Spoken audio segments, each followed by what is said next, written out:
Hi everyone and welcome. Can you secretly read Snapchat messages without opening them? There's a small trick you can try, and I'll walk you through it step by step. First, open the Snapchat app on your phone.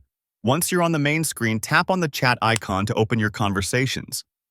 Now, find the chat you're curious about, but don't tap on it.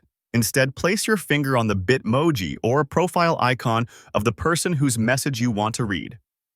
Slowly slide your finger toward the right side of the screen. Make sure you move gently and carefully.